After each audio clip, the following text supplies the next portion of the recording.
এ কি করলি তুই? আমি আবার কি করলাম গো? অন্ধের মতো ছুটছিস। রাস্তার পথচারীদের দেখার অবকাশটুকু নেই তোর? মূর্খ! তোর কারণে আমার পুঁথি মাটিতে কড়াগড়ি খাচ্ছে।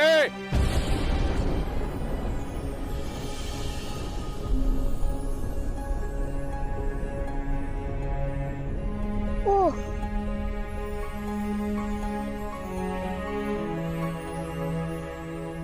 আমি তো ইচ্ছা করে ফেলিনি গো, তাড়াহুড়োয় ধাক্কা লেগে পড়ে গেছে।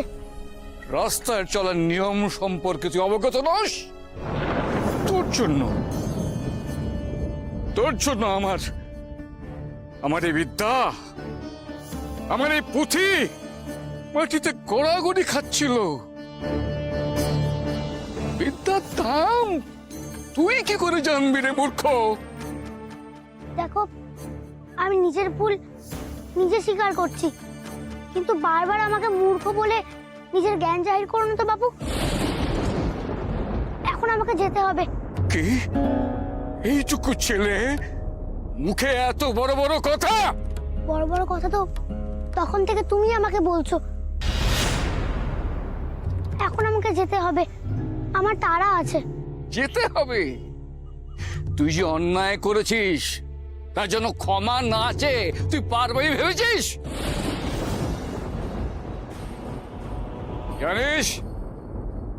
জানিস আমি কে? হরেরাম তর্ক পঞ্চাননের মুখের কথা শোনার জন্য সমাজের সব শ্রেণীর মানুষ মুখিয়ে থাকে। তোর এত ব্যস্ততা, এত আমার কাছে ক্ষমা চাবার অবকাশটুকু তোর নেই। ও শিক্ষায় যে বড় হয়েছিস সেটা ভালো বোঝা যাচ্ছে। দেখো, তুমি আমার গুরুজন ব্যক্তি, কিন্তু আমার এত কুশিক্ষা নেই যে তোমার সঙ্গে আমি অযথা তর্ক করব। আমার বাবা আমাকে এমন কুশিক্ষা দেয়নি। আর শোনো, আমার বাবাও একজন পণ্ডিত, কিন্তু তোমার মতো এত কথা সে কাউকে শোনায় না। ভাই,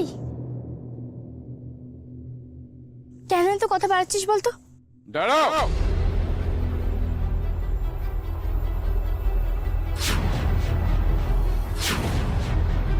কে তোর পিতা আর কেমন পণ্ডিত সে সেটা আমিও দেখতে চাই।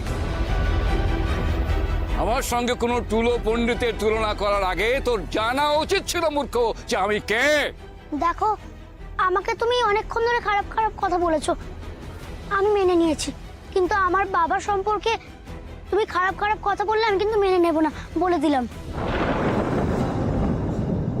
ক্ষমা করুন, আপনি ছোট ছেলে, কথার লাগাম নেই, কিন্তু আপনি আমার মুখ যে ওকে একবার ক্ষমা করে দিন। কোনো প্রশ্নই ওঠে না। ক্ষমার ঊর্ধ্বে অন্যায় করেছে, ওকে শাস্তি পেতেই হবে। মিত্র,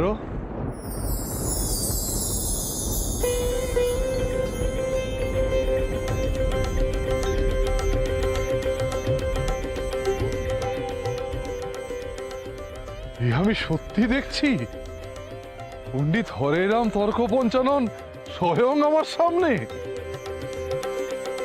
পণ্ডিত হরেরাম তর্ক পঞ্চানন তার গুরু ভাই ভগবান আচার্যের সঙ্গে সাক্ষাৎ করতে এসেছেন। মিত্র, এ আমার পরম সৌভাগ্য। কতদিন পর আমার গুরু ভাইয়ের সঙ্গে দেখা।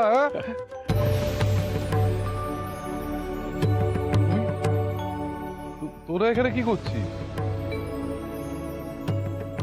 বালককে তুমি চেনো মিত্র? হ্যাঁ মিত্র,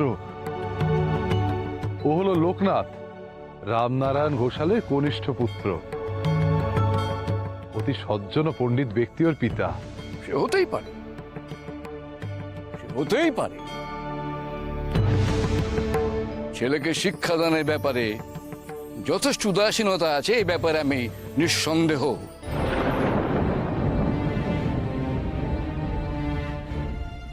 না না মিত্র, তোমার বুঝতে কোথাও ভুল হচ্ছে, এরা আমার অতি ঘনিষ্ঠ জন। হতেই পারে, কিন্তু এই বালক এখনো গুরুজনদের সঙ্গে কিভাবে ব্যবহার করতে হয় সে উচিত শিক্ষা এখনো পায়নি। ভুল কথা বলো না গো, তখন থেকে রাগ তুমি একাই দেখিয়ে চলেছো। আচ্ছা আচ্ছা আচ্ছা, বেশ বেশ বেশ, থাক, এখন এসব কথা থাক। মিত্র, মিত্র, কতদিন পরে আমাদের দেখার সৌভাগ্য হলো। হ্যাঁ, চলো চলো, পথের মধ্যে অযথা সময় নষ্ট করে কি লাভ।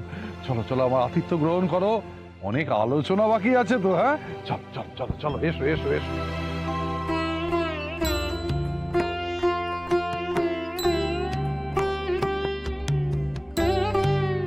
চল বাড়ি চল। আচ্ছা, তোর কবে কাণ্ডজ্ঞান হবে বল দেখি? হ্যাঁ, ওদিকে মা তোর জন্য চিন্তা করে করে শরীর খারাপ করে ফেললো, আর তুই এখানে কিনা গুরুজনদের সাথে ঝগড়া করছিস। আমি কোথায় ঝগড়া করলাম গো? ওই মানুষটাই তো ঝগড়া করছিল। আচ্ছা ঠিক আছে ঠিক আছে, এখন তাড়াতাড়ি বাড়ি চল, বাড়িতে সবাই তোর জন্য অপেক্ষা করছে। চল তাড়াতাড়ি।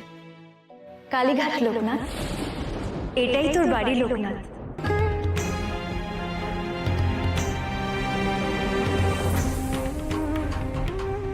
কি হলো রে লোকনাথ, আবার থামলি কেন?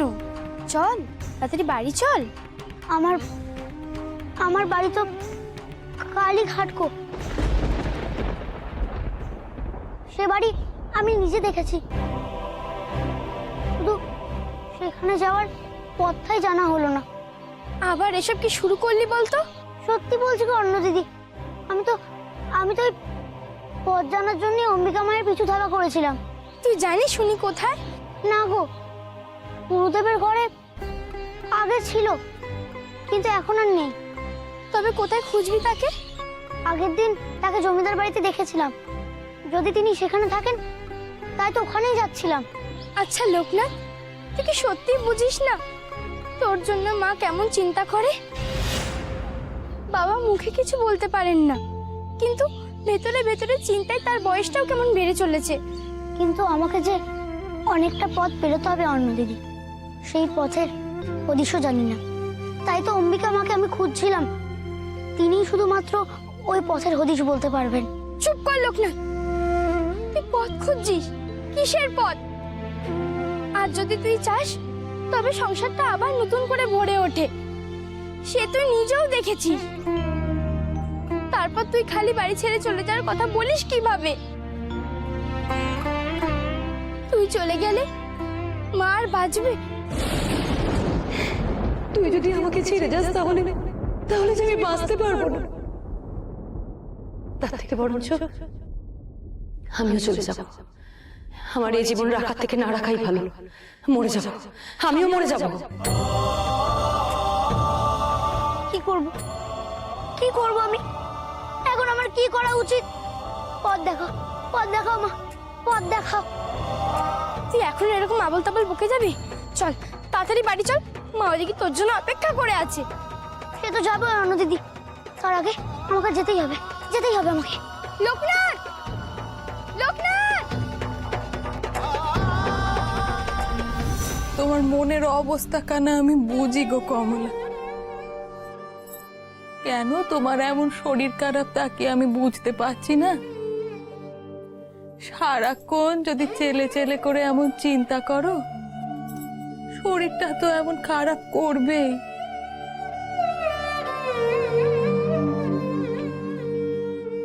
নিজের কোলের ছেলেকে কি হাতছাড়া করা যায় গো? যায় না। আর কেনই বা হাতছাড়া করবো বলো দেখিনি?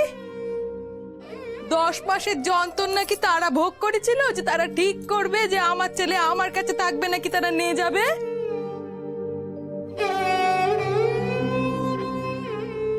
শোনো কমলা, তোমার যেমনি তোমার ছেলেটাকে নিয়ে চিন্তা হচ্ছে, আমারও আমার বেনিকে নিয়ে খুব চিন্তা হচ্ছে গো, খুব চিন্তা হচ্ছে। মায়ের টান কি আর অন্য লোকে বোঝে গো? কিন্তু অম্বিকা মা যে সেদিন বললেন নারীর টানের থেকেও নাকি বড় কিছু হয়। ওই সব কথায় কান দিও না দেখিনি। ওনারা নিজের উদ্দেশ্য সাধনের জন্য এখন এমন অনেক কথা বলবে। তাহলে ওরাও যদি বুনো ওল হয় না, আমিও বাগা তেঁতুল। এত সহজে আমার কোলের ছেলেকে হাত ছাড়া আমি করব না। যা একখানা উপায় বাতলিছি না, শোন, কোনোভাবে যদি আমাদের ছেলেদের বিয়েটা পাকা করে দিতে পারি না, তাহলে কিন্তু আর কোনো চিন্তা থাকবে না। সত্যি? কিন্তু সাবিত্রী, এইটুকু ছেলেদের বিয়ে? বিয়ে তো দিতে বলছি না, বিয়ের পাকা কথাখানা তো পেরে রাখতে পারো। শোন, আমি বলি কি, তোমার ছেলে আর আমার ছেলে দুজনের জন্য একখানা করে মেয়ে দেখে আশীর্বাদ কানা সেরে ফেল। তুমি সত্যি বলছো সাবিত্রী? আমার লোকনাথকে আমি সত্যি আমার আঁচলে বেঁধে রাখতে পারবো?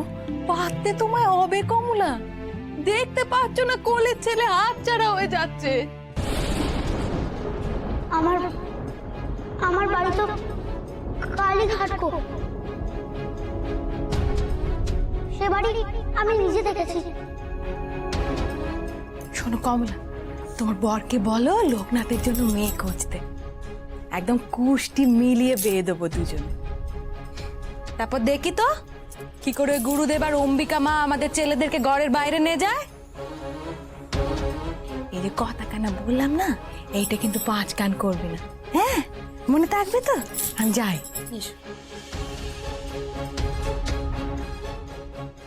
জন্মাষ্টমীর পুণ্য লগ্নে শিবাংশে যার জন্ম, গোত্র বাৎস,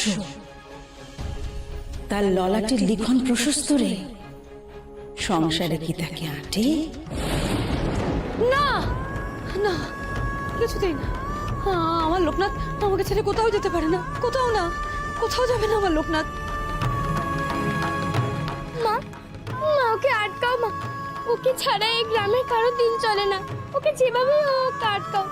ওকে আটকাও মা, ওকে আটকাও, ওকে আটকাও।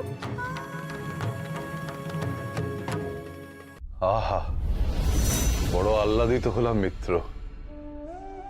কতদিন পরে তোমার সঙ্গে দেখা, এতদিন পর এইভাবে তোমার সঙ্গে দেখা হবে, এ তো আবার কল্পনারও অতীত। আপনি এবার একটু চুপ করুন তো, ওনাকে জলযোগটুকুনি অন্তত করতে দিন। তর্করত্ন মশাই, আপনি এই আহারটুকুনি একটু গ্রহণ। থাক, এসবের কি প্রয়োজন ছিল? এমনিতেই মনটা তেতো হয়ে আছে, মুখে রুচি আসবে বলে তো মনে হয় না। কেন, এমন কি ঘটনা ঘটলো যে আপনার অরুচি হয়ে গেল? মিত্র, তোমাকে দেখে মনে হচ্ছে তুমি খুবই বিরক্ত। বিরক্ত হবার মতো কারণ ঘটলি আর কি আর করি বলো তো ভগবান। ঘর থেকে বেরিয়েছিলাম একরাশ আনন্দ নিয়ে, ভেবেছিলাম নদিয়া যাব, রাজা কৃষ্ণচন্দ্রের সভায় পণ্ডিতদের কদর আছে, পথে তোমার আস্তানা পড়বে, ভাবলাম তোমার সাথে দেখা করে যাই। তারপর আমার পৈতৃক ভিটে আছে, ভেবেছিলাম সেখানেও রাত্রি কাটিয়ে যাব। কিন্তু সম্পূর্ণ মেজাজটাই নষ্ট করে দিল এই খুদে বালক। তুমি কি লোকনাথের কথা বলছো মিত্র? নামে আর কি আসা যায়? লোকনাথ নাম হলেই কি সে লোকের নাথ হতে পারে? এবার তো কানা ছেলের নাম কখনো পদ্মলোচন হতো না হে। না না, লোকনাথের কারণে আপনার মেজাজ নষ্ট হয়েছে, কিন্তু সে তো এরকম খারাপ ব্যবহার করার মতন ছেলে নয়। তবে এখনো আপনারা ওকে চেনেন। আচ্ছা, ব্যবহার দেখি তার কুশিক্ষায় বড় হলে যা হয় তাই হয়েছে আর কি। না না মিত্র, তোমার বুঝতে কোথাও ভুল হচ্ছে। সেই তো আমিও তাই ভাবছি। লোকনাথ কোনোদিন কারোর সাথে কোনো খারাপ ব্যবহার করেছে বলে তো আমার মনে পড়ে না। সে অতি সজ্জন ব্রাহ্মণের ছেলে, তার পিতা কত বড় পণ্ডিত মানুষ, তার শিক্ষা এই গ্রামে কত মানুষ বড় হয়েছে। হ্যাঁ মিত্র, তার পিতার নিজস্ব টোল আছে, সেখানে এই গ্রামের বহু ছাত্র অধ্যয়ন করে। বেশ, হয়তো একদিন তার সাথে বসতে হয়, আমিও দেখতে চাই কত বড় পণ্ডিত হয়েছে। আর এমন কিছু কঠিন কাজ নয় মিত্র, তুমি আমার গুরু ভাই, আমি তাকে খবর পাঠাচ্ছি, সে নিজেই আসবে। আর আমি যতটুকু জেনেছি তার শিক্ষাদানে কোনো ভুল হবার কারণ নেই, নইলে লোকনাথ এমন শিক্ষা পাবে কোত্থেকে? লোকনাথের শিক্ষা নিয়ে কোনো কথা বলার রুচি আমার নেই, কিন্তু যা শিক্ষার কারণ নিয়ে এত কথা উঠেছে তাকে একবার নিজের চোখে দেখার লোভও আমি সামলাতে পারছি না। খবর দাও তাকে, আমি নিজে একবার তার পাণ্ডিত্য পরীক্ষা করে দেখতে উৎসাহী।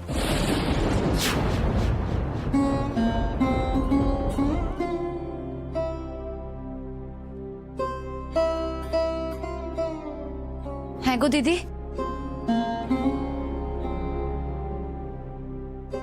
পুজোর সময় তো বয়ে গেল, আজও ঠাকুরমশাই এখনো এলেন না। এই তো ভাবছি ছোট, কি জানি আজ আবার কি হলো। বলি রোজ রোজ এমন করলে আমাদের পুজোর কি হবে? কি করে পুজো হবে বলো দেখি? এরম বলিস না, দেখ নিশ্চয়ই কোনো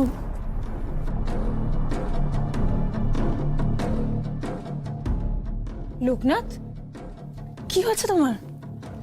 তোমার বাবা আসেননি কেন? বাবা কোথায়? আচ্ছা আচ্ছা, ভৈরবী মা কি এখানে এসেছে? কি হলো বলো না গো, ভৈরবী মাকে দেখেছো? এখানে কি এসেছিল? একটি বার তাকে ডেকে দাও, আমি এসেছি বললেই তিনি আসবেন, বলো না। শান্ত হও লোকনাথ, ভৈরবী মা এখানে কি করে আসবেন বাবা? সেদিন তো এসেছিল। না রে বাবা, সত্যি কেউ আসেনি। দেখ না, এখনো আমরা পুজো শুরু করতে পারিনি। তাহলে আমাকে কে পথ দেখাবে? কে আমাকে দিশা দেখাবে? কে আমাকে আলো দেখাবে?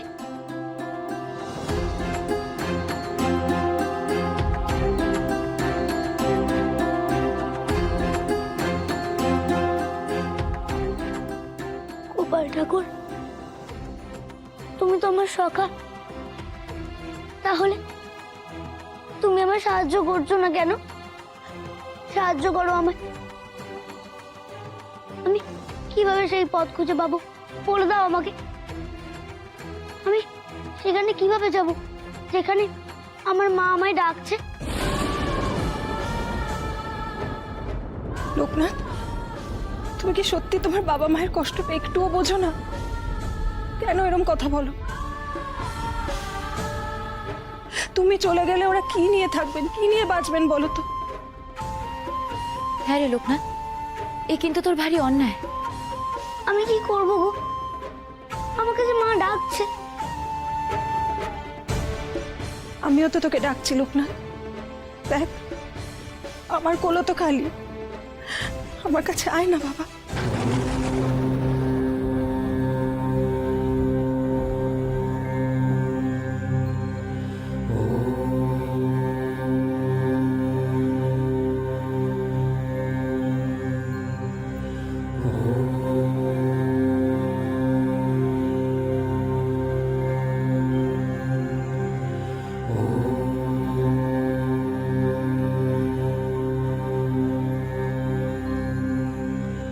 प्रणम्य शीर्षा देवं घोरीपुत्रं विनायकं भक्तं वासं स्मरन् नित्यमायु। এই নাও, আর তো খালি রইল না গোপাল ঠাকুরের ফুল তোমার কোলে।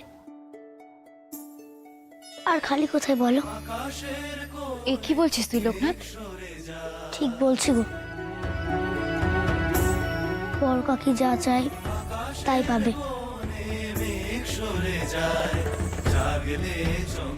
খালি কিছু থাকবে না, সব পড়ে যাবে। আমাকে যে লোকনাথ, লোকনাথ, লোকনাথ কি বলে গেল তুই শুনলি? কি বলে গেল? ও কি সত্যি?